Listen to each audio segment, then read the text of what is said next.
If you're like most people, you've probably at one point had the experience of your alarm clock becoming a part of your dream before waking up.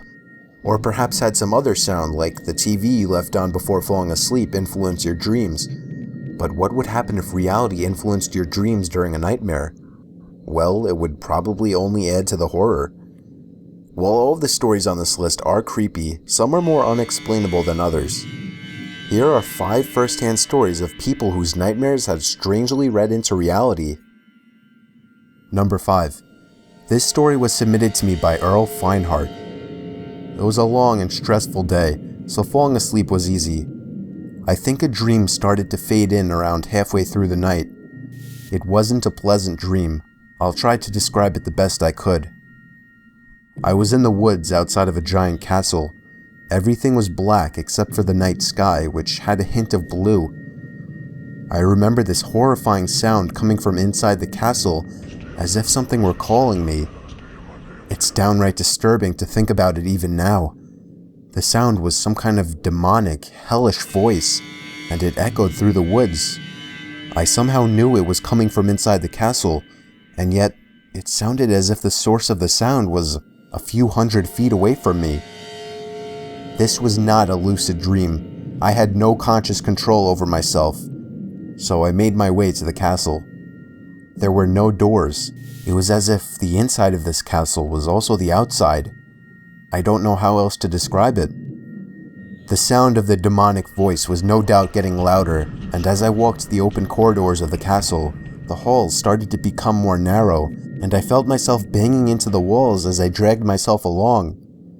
The sounds of the screaming were coming from beyond a door on my left.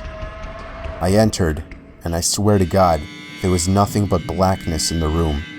And yet, I still felt myself moving closer to the sound. I banged into something, and that's when I woke up, hunched over my 4-year-old son's bed, who was crying and horrified. He had been screaming because he also had a nightmare, and I scared him even more, as he described the way I walked in and then stopped in front of his bed, slowly lowering myself closer to him. Number 4. This story was posted by a forum user named Joey Mancuso. I just want to point out before sharing my story that I am an atheist and do not believe in any kinds of miracles, gods, or anything of that sort. However, I still don't know how to explain this.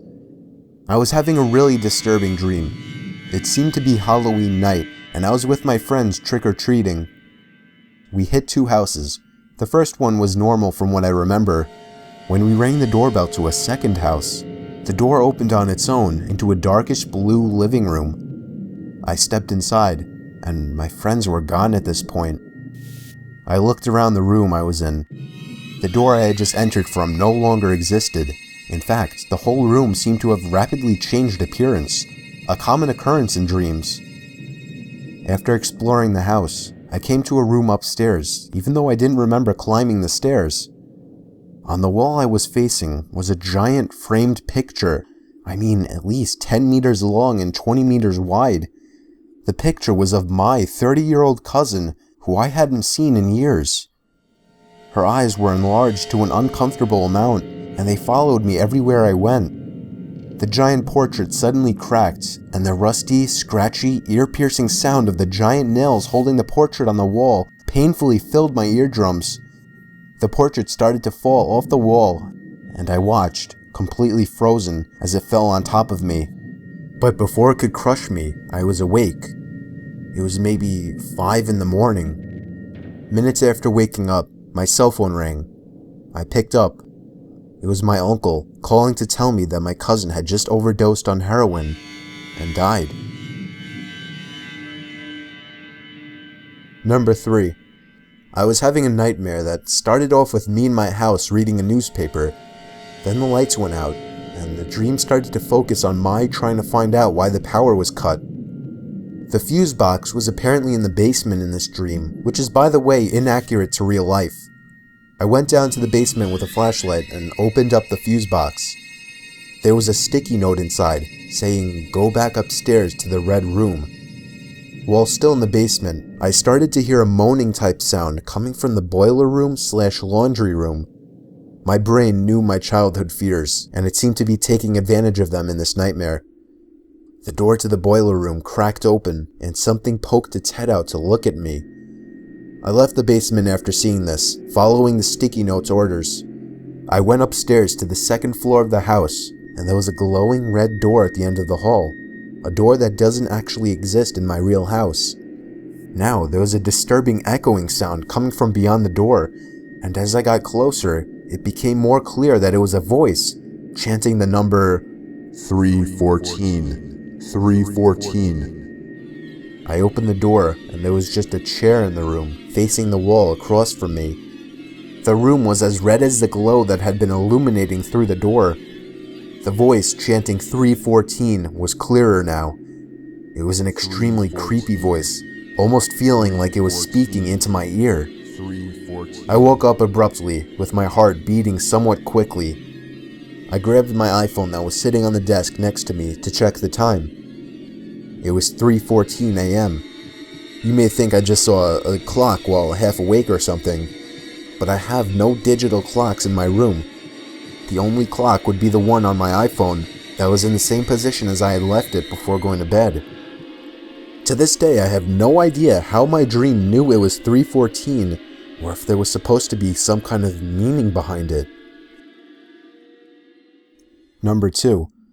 This one was from an Ask Reddit post. It was a night during the summer 2015. I was high out of my mind after a party. I was fortunate enough to not get caught by my parents as I walked to my room to get straight to bed. I was at the part of my high where I was just exhausted and wanted to get some sleep, and so I fell asleep in probably 10 minutes or less.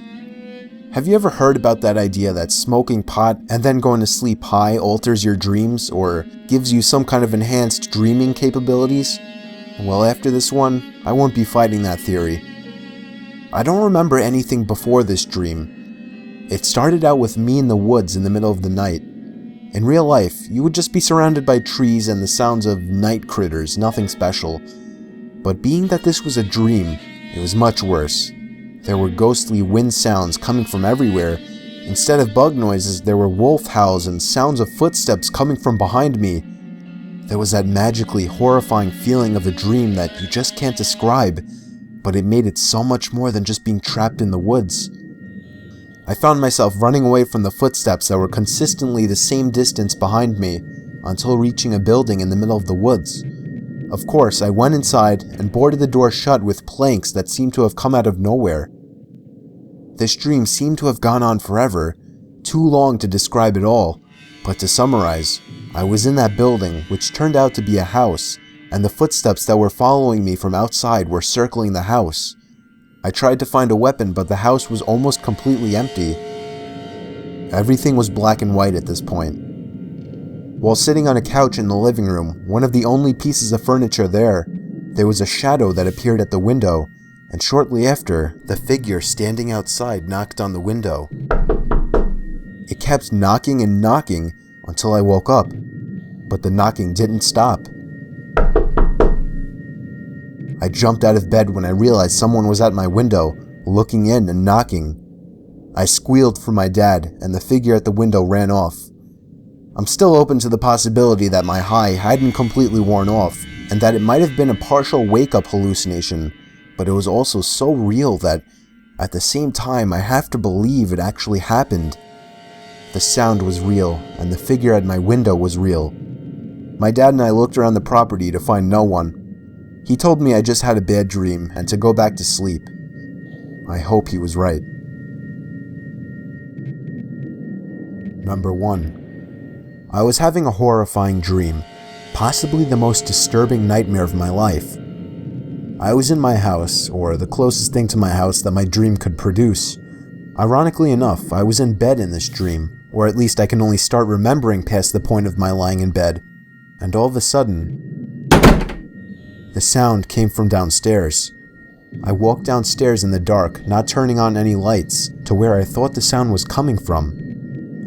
I was on my middle floor now. The dream was telling me to go downstairs to my laundry room, and so I did. But as I got there, expecting the noise to be louder and closer, it sounded like it was just as far as before. Now I was going upstairs to the kitchen, and it's strange, outside of every window was complete blackness, not general nighttime darkness. There was nothingness. I think all that existed in this dream was my house.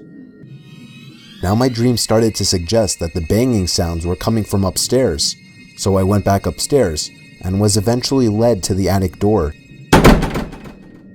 It was surely beyond that door. I opened it. There was an old woman standing by a bunch of boxes. She was slowly but loudly slamming her hand on one of the boxes, producing an unnatural sound. I tried to quietly step back away from the attic, but the old woman turned around, opened her mouth twice as wide as anyone humanly could, reached out her arms, began to scream, and leaped toward me. That's when I woke up. I thought it was just a horrific dream, but when I heard a bang coming from downstairs, a bang similar to what I heard in my dream, I felt my heart completely drop. On my way downstairs, there was another bang. It was the front door. I got the butcher knife from my knife holder in the kitchen and crouched behind the door. I was waiting for the next time he would pound on the door and I would warn him to go away. I waited for a good minute in silence and finally decided to take a quick look through the window. There was somebody standing in my driveway. I couldn't tell if he was facing me or looking at me or not, but he was surely the one who was pounding on my door at 4 in the morning. He walked away down the sidewalk moments after he must have noticed me.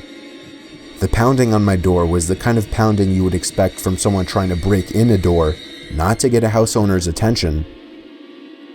I thought it was just crazy and horrifying that the pounding and banging from this potential robber or killer didn't wake me up, rather became the key point to a horrifying dream.